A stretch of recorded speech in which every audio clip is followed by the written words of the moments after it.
Vias de acesso nas cidades de Maputo e Chimoio transformam-se em crateras. Preços de bens e serviços agravam-se em 5,76% no mês de março, quando comparado com o mesmo mês do ano passado. Liberdade de expressão e de imprensa continuam a dividir opiniões no país.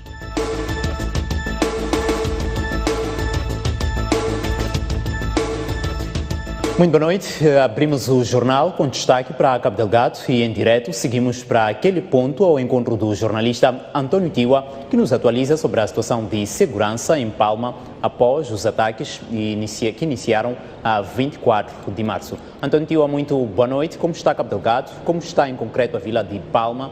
Consta que a comunicação via telefone já está restabelecida.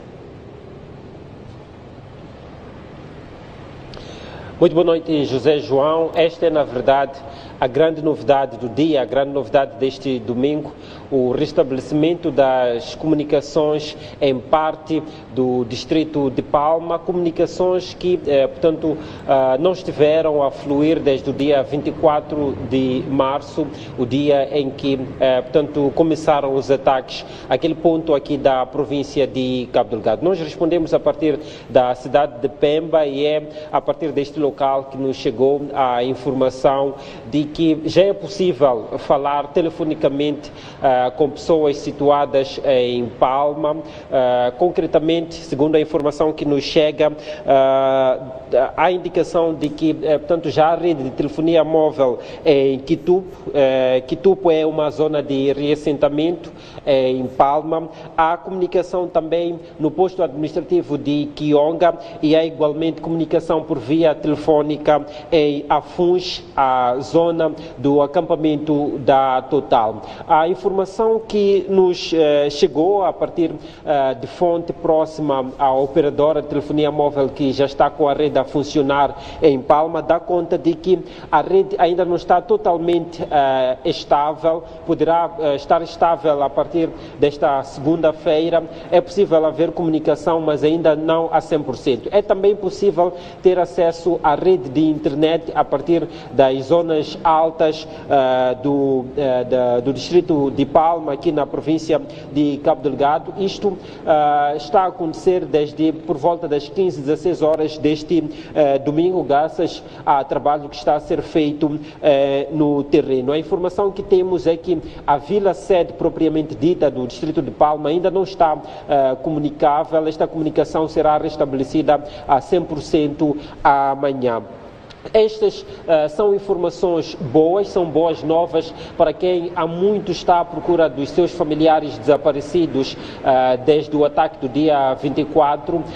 Temos informação, por exemplo, de que no centro transitório que foi instalado aqui na cidade de Pemba, durante o fim da tarde deste domingo, viveu-se um momento de pranto, um momento marcado por choros, visto que muita gente que está ali pôde finalmente estabelecer contato com os seus familiares, mas muitos também não tiveram boas notícias, razão pela qual a longa espera e que estava misturada com esperança acabou resultando em informações não muito positivas, mas visto que havia muita gente também à procura dos seus familiares nas redes sociais, esta notícia da chegada ou do restabelecimento da comunicação vai com certeza ajudar em muitos reencontros familiares. José João.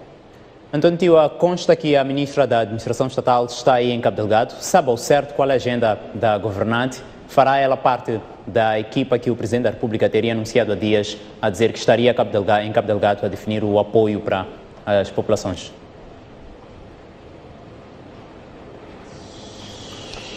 Tudo indica isso, José. A ministra da Administração Estatal e Função Pública chegou na tarde deste domingo aqui à cidade de Pemba. No rol da sua agenda consta que pôde visitar o centro transitório que foi instalado aqui na cidade de Pemba para confortar e perceber de perto a situação dos deslocados que ainda se encontram naquele local por não ter ainda, portanto, familiares ou não terem sido encontrados ou localizados pelos seus familiares. Depois disso, houve uma reunião do Centro Operativo de Emergência aqui na província de Cabo Delgado, que era para fazer-se um levantamento dos dados que, pelo menos até agora, existem em relação aos danos causados por este ataque à Vila de Palma. Mais detalhes poderemos, ter durante o dia de amanhã.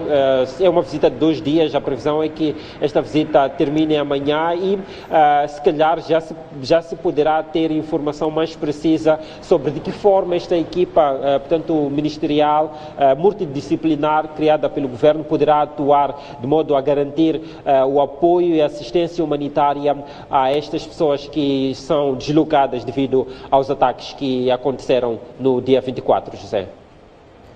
Muito obrigado, António Tiwa, pelas notas. Portanto, poderemos trazer mais atualidade assim que se justificar. Saímos de Cabo Delgado e seguimos com a Covid-19.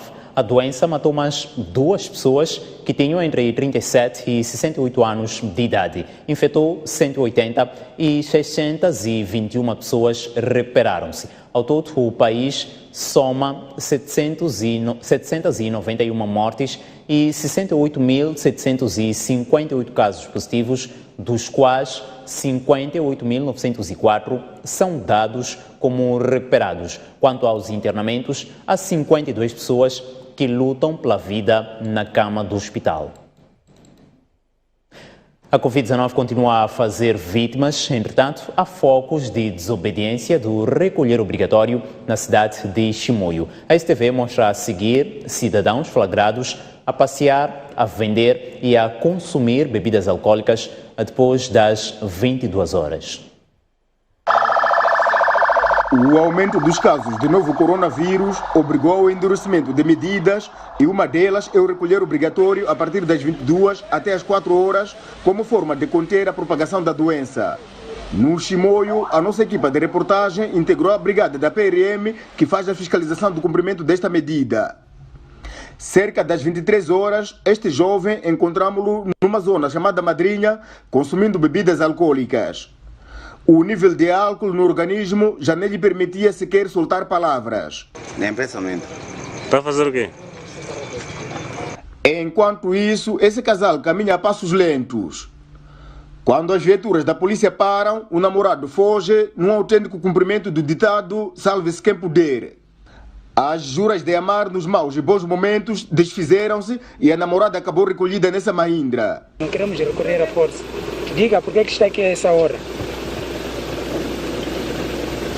Foram vários os casos de flagrante violação ao recolher obrigatório que se estendeu para todas as capitais provinciais, por isso a polícia avisa que nos próximos dias irá usar medidas menos desejadas. Hoje era muito mais para sensibilizar e consciencializar, mas das próximas vezes, tendo em conta que esse é um trabalho contínuo, seremos obrigados a usar meios coercivos que a polícia dispõe e a lei prevê que sejam usados de forma proporcional, a obrigar a todos que cumpram na íntegra essas normas. Munícipes de Tete passam a pagar a tarifa de saneamento a partir de junho. Segundo a edilidade, a referida taxa será acoplada na fatura de água. A informação foi tornada pública neste fim de semana na cidade de Tete pelo respectivo vereador do Pelouro de Saneamento no município de Tete, Adamo Manonga. Segundo a edilidade, já está em curso a criação de uma entidade reguladora que vai garantir a cobrança desta tarifa, estabelecida pela resolução que aprovou a postura de saneamento e drenagem ao nível da autarquia. A nossa divulgação começa a partir da segunda-feira, e depois da segunda-feira temos 60 dias para divulgar. Após o término do período de divulgação de 60 dias, vamos iniciar com a cobrança da taxa de saneamento. Apenas falta a questão da criação de uma empresa municipal de saneamento, porque é a empresa municipal de saneamento que vai fazer a gestão deste processo todo do projeto de saneamento do Oravante.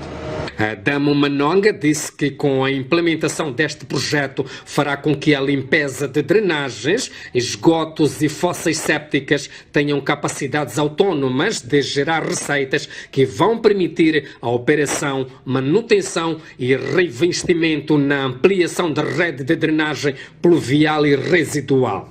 Por exemplo, nós dentro do projeto temos um projeto piloto de construção de sistemas de drenagem em condomínios. Esse projeto prevê construir sistemas de drenagem em condomínios para 600 famílias da cidade de Tete. E nós já fizemos o mapeamento da cidade, estamos a ver que esse projeto piloto vai se enquadrar muito bem no bairro Xingodes, em que vai se fazer essas construções e depois a entidade municipal vai fazer a gestão desses resíduos.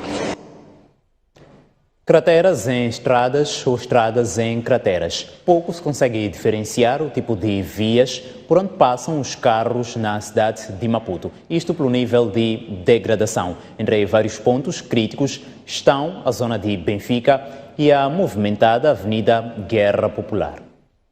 Esta é a Avenida 4 de Outubro, a mesma que leva pessoas da cidade da Matola para a de Maputo. Este é o ponto que separa as duas cidades. Cada uma delas tem os seus problemas, mas hoje é para a capital moçambicana que nós vamos.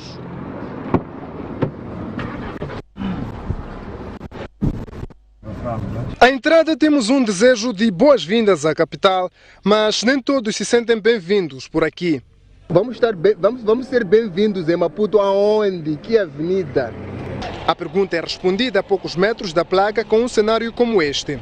Todos que vêm à cidade de Maputo via a Avenida 4 de Outubro devem passar por estas covas. Aqui esquivar-se é impensável.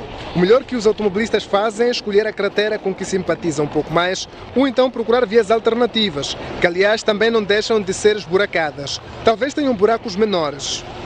É muito difícil. A inspeção de carros, amortecedor também se danificam mesmo. E não é quem escape. Os maiores desafiam e tentam manter o ritmo do tráfego, mas os carros menores, esses têm mesmo de parar em cada cratera e analisar como entrar. Isso acaba inevitavelmente criando embaraço no trânsito. O ponto onde termina a 4 de Outubro, na zona de Benfica, é o cúmulo de tudo. As crateras ficam mais perigosas porque não se tem a real noção da sua profundidade, já que a água deixa tudo no mesmo nível. Ultrapassados os solavancos de Benfica, a viagem para o centro da cidade de Maputo já pode seguir com alguma tranquilidade. Quer dizer, é tudo tranquilo quando ainda se está na Avenida de Moçambique. Se por baixo de um belo tapete pode existir muita sujeira, também por baixo de uma imponente ponte como a Maputo-Catembe podem ter crateras como estas. Esta é uma das principais entradas para a baixa da cidade de Maputo. É outro ponto em que os automobilistas devem distribuir-se entre os buracos. Há cova para cada pneu que por aqui passa. Um pouco mais para dentro da baixa da cidade, esta cova que está na Avenida Alberto Litula anuncia o que se poderá encontrar mais para dentro da urbe, ao longo desta e de outras avenidas. E esta é a Avenida Guerra Popular, uma das mais conhecidas e maiores a nível da capital moçambicana. Por aqui encontrar buracos como este virou característica, não só na Guerra Popular como em muitas outras. Por aqui a guerra não é tão popular, nem é pela libertação nacional, mas os automobilistas lutam para libertarem-se dos buracos. E apesar dessa batalha ser incessante, só existe uma forma de caracterizar a condução nesta avenida. É péssimo. Não tenho muitas palavras para falar. Não tem muito a dizer, mas ainda se lembra de cobrar aquele que prometeu tunar Maputo em 2018. Estamos com o município que acaba de entrar agora, né?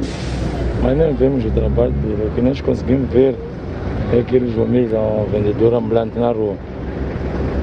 Devido ao caso da estrada, não há nada que acontece. Detalhe. Não é só dos carros em movimento que os buracos tiram espaço na Guerra Popular, os estacionados também não escapam. Apesar de fazer o exercício todos os dias, para os transportadores semicoletivos o nível de dificuldade não reduz. Não é fácil. Para nós, como condutor de semicoletivo, de passar isso dia a dia, não é fácil, não é, nem um pouco. Vivendo que esquivar uma cova para ali, uma cova para ali, até corremos de respaldo dos carros. Há poucos minutos atrás, uma senhora me raspava aqui, mas tive que esquivar, né? Não é fácil. A Rua Irmãos Rubi é outra via que desafia os condutores a saberem um pouco mais do que uma condução normal. Precisam saber esquivar-se das crateras sem raspar outros carros e evitando o máximo possível embaraçar o trânsito. Cá também as covas alojam águas sujas, que podem provocar outros problemas relacionados com o saneamento do meio. Esta é a Avenida Eduardo Mondlane, a principal da capital moçambicana. Em vários pontos dela havia buracos, mas hoje restam marcas apenas como esta. Isso é graças a uma intervenção feita recentemente pela Idilidade, que visava fazer selagem nesta e noutras artérias da capital moçambicana. Esse é um trabalho que tem sido feito de forma frequente, mas refira-se, os buracos vão e voltam. Imagens são de Elton Tsembani e Sebastião Gomane, Afonso Chavo para STV. Em Manica, torna-se cada vez difícil circular na cidade de Chimoio, também devido à degradação das estradas. Perante a aparente inércia da Idilidade em resolver o problema, um grupo de jovens está a tapar os buracos na urbe a título voluntário. Esta é a imagem do centro da cidade de Chimoio.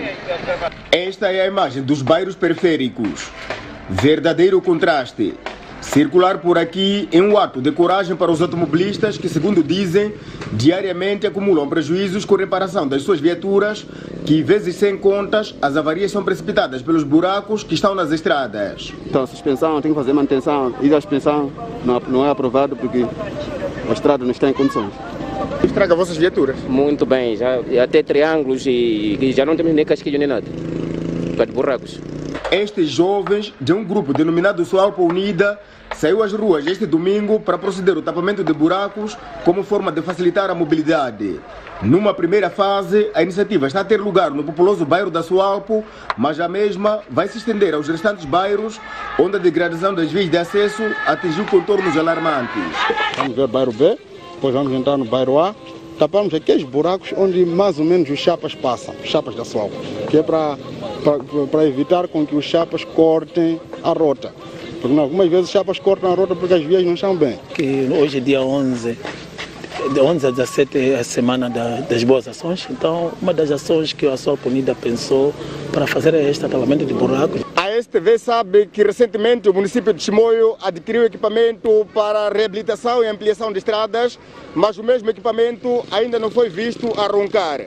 Porque só o mesmo município é que pode responder.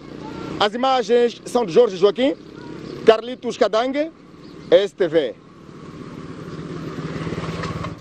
Voltamos agora à capital do país. Depois do ultimato dado na última quinta-feira pela autarquia de Maputo, vendedores de carvão vegetal, lenha e estacas usadas para a construção já abandonaram a venda nas bermas da linha férrea do Limpopo. Entretanto, os mesmos vendedores reprovam os locais indicados para continuar a exercer a atividade. Até quinta-feira passada, esta era a imagem que caracterizava o lado externo da gare de mercadorias. Havia bancas e barracas, lenha, sacos e montinhos de carvão e outros produtos de origem vegetal. Tudo isto acontecia ao redor da linha férrea. Na manhã deste domingo, a STV voltou ao local e encontrou uma imagem diferente. Isto é, sem vendedores nas bermas da linha do Limpopo, aqui entre os bairros FPLM e Mavalane, na cidade de Maputo. E veja-se, o espaço já deu lugar para as crianças jogarem a bola, algo que era impensável há bem pouco tempo.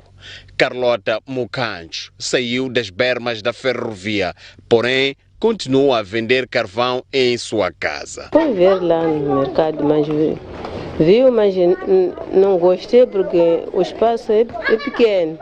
Sim. E assim vai fazendo negócio aqui em casa? Não, vou para lá também.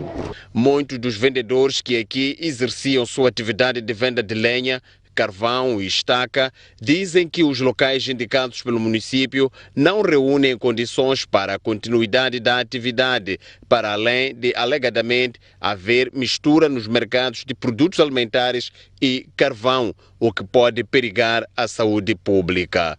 Mas, para alguns residentes destes bairros, a retirada dos vendedores foi bem pensada. Agora estamos satisfeitos porque aqui havia muitas casinhas onde os malfeitores aglomeravam para assaltar as pessoas. Mas desde há muito tempo aqui não era mercado de carvão. Só que ao andar do tempo as pessoas desciam aqui no mercado, na gare de mercadorias, começaram a formar um mercado. Mas agora estamos bem. Este é um dos espaços identificados pelo município de Maputo para acolher os vendedores de carvão, lenha e estacas junto à linha férrea de Lipompo, aqui no mercado 16 de junho, mais conhecido por Boambilo. Neste momento, vê-se alguns pontos já identificados para a colocação, portanto, das barracas ou bancas, mas até o momento não há aqui sombra ou infraestrutura para acolher estes vendedores. Estes factos sustentam a recusa de ocupar este espaço por parte de alguns vendedores que ainda encontram-se nas proximidades da linha férrea. Hélder Matoassa, Amândio Borges, STV. Momento da nossa primeira curta pausa. Voltamos já e com mais atualidade. De volta ao jornal, os preços de bens e serviços continuam a subir. Em março, o aumento foi de 5,76%, quando comparado com o mesmo mês do ano passado. Trata-se da maior subida desde 2019. Contas das famílias ficam mais apertadas a cada dia que passa. Os preços não param de subir. Em março, a situação complicou-se mais ainda, com aumento geral a atingir 5,76%. Trata-se de uma subida em relação ao mesmo mês de 2020. As divisões de alimentação e bebidas não alcoólicas e de bebidas alcoólicas e tabaco foram em termos homólogos as que registraram maior variação de preços, com cerca de 12,65% e 8,3% respectivamente. O documento do Instituto Nacional de Estatística aponta ainda que a cidade da Beira registrou a maior subida de preços no mês passado, cerca de 6,96%, seguida da cidade de Nampula, com cerca de 6,5%, e por último a cidade de Maputo, com 5,19%. Entretanto, durante os primeiros 3 meses deste ano, o país registrou um aumento de preços na ordem de 3,42%. O destaque vai para as divisões de alimentação e bebidas não alcoólicas e de habitação, água, eletricidade, gás e outros combustíveis. O presidente da República felicita o jornalista moçambicano pela passagem do seu dia hoje e reconhece de forma especial o trabalho jornalístico na abordagem dos teatros operacionais Norte e Centro, que com rigor e profissionalismo reporta sobre o terrorismo e ataques da junta militar da Renamo. Filipe Nyusi considera que a atividade jornalística continua vital na educação da sociedade sobre a prevenção da Covid-19 e diz que o governo tem adotado medidas para facilitar o exercício desta nobre profissão através de leis ajustadas e conducentes à criação de órgãos independentes e de regulação isentas de ingerência externa. Ainda sobre o Dia do Jornalista, que hoje se assinala, o MISA Moçambique diz que as entidades governamentais continuam a tratar o jornalista de forma hostil. Entretanto, o Sindicato Nacional dos Jornalistas tem entendimento contrário. Diz que há estabilidade da liberdade de imprensa no país. Liberdade de expressão e de imprensa continuam a dividir opiniões no país. O MISA Moçambique diz que tentativas de fecho das zonas de ataques em Cabo Delgado são exemplo de hostilidade entre entidades governamentais e jornalistas. Não há como nós dizermos que o ambiente está a melhorar se a tendência é de instituir mecanismos formais de controle. Fora as violações objetivas que são perpetradas por pessoas que o próprio Estado ainda não consegue explicar quem são essas pessoas. Então o ambiente vai deteriorando anualmente e vai tornando o exercer jornalismo uma situação crítica, né? Mesma opinião não é partilhada pelo Sindicato Nacional de Jornalistas. No cômputo geral, nós pensamos que a liberdade de imprensa e a liberdade de expressão no país está num bom caminho, acoberto da atual lei de imprensa. Porque, na verdade, e isto é inegável, nós, profissionais, com maior ou menor dificuldade, temos as informações e os órgãos publicam aquilo que acharem que é melhor. Sobre a exclusão da imprensa privada na recente ida a Palma, em Cabo Delgado, o MISA Moçambique diz que o governo não está preparado para olhar os órgãos de informação como parceiros. Sinto que esse despreparo está a continuar e não há ainda uma atuação estratégica, digo, sob o ponto de vista de como é que vai se gerir, como é que vai se informar, como é que vai se trabalhar com a imprensa. Porque é importante que as pessoas saibam sobre o que está a acontecer lá, então quais são os mecanismos e formas que vão ser encontradas para lidar com isso. Isto ainda não está claro. Além do terrorismo em Cabo Delgado, o conflito político-militar na região centro do país tem sido apontado como um dos principais fatores para os recuos registrados no Índice de Liberdade de Expressão e de Imprensa. O MISA Moçambique defende que as instituições do Estado devem se pronunciar sobre o desaparecimento do jornalista Ibrahim Mbaruku em Palma, província de Cabo Delgado. Um ano se passa e nada sobre o paradeiro do jornalista Ibrahim Mbaruku, desaparecido na vila de Palma em abril do ano passado. O MISA Moçambique exige das autoridades nacionais um esclarecimento do caso. Passado esse tempo, acho que tínhamos que ter alguma conclusão, uma hipótese, uma informação oficial que nos permite, talvez, sustentar alguma hipótese que venha das autoridades. Por sua vez, o Sindicato Nacional de Jornalistas lamenta a falta de informação sobre o escriba e apela a quem souber do paradeiro a informar. O mais sensato seria que quem sabe do paradeiro dele, quem está com ele, que se pronuncie, que tranquilize as pessoas, porque senão começamos a pensar coisas piores. Segundo o MISA Moçambique, antes do seu desaparecimento, Ibrahim Mbaruku enviou uma curta mensagem dando conta de que estava rodeado de militares, uma queixa que foi apresentada às autoridades locais da polícia e do governo e ainda junto da Procuradoria Provincial na cidade de Pemba.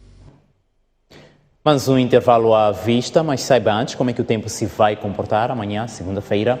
Começamos pela zona sul do país. Para Maputo, as previsões apontam para 19 graus Celsius de mínima e 32 de máxima. Xaxai, em Gaza, 18 de mínima e 31 de máxima.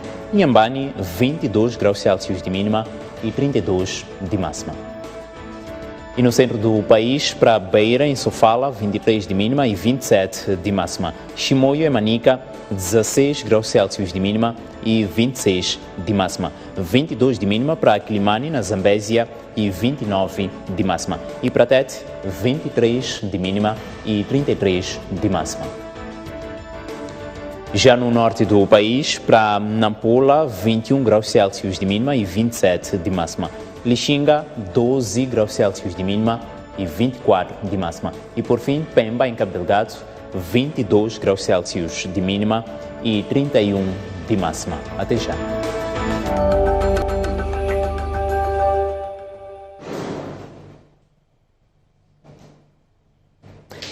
De volta ao jornal e agora com a atualidade internacional, pelo menos 82 pessoas foram mortas num só dia em Myanmar, numa ação de repreensão pelas forças de segurança contra manifestantes pró-democracia, de acordo com os mídias locais independentes e uma organização não governamental.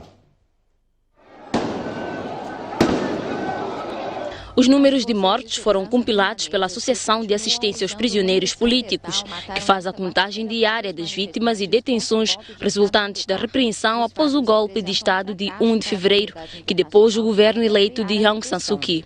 No relatório de sábado, o grupo disse esperar que o número de mortos em Pegu, a 100 km da maior cidade do país, Rangún, aumentasse à medida que mais casos fossem verificados.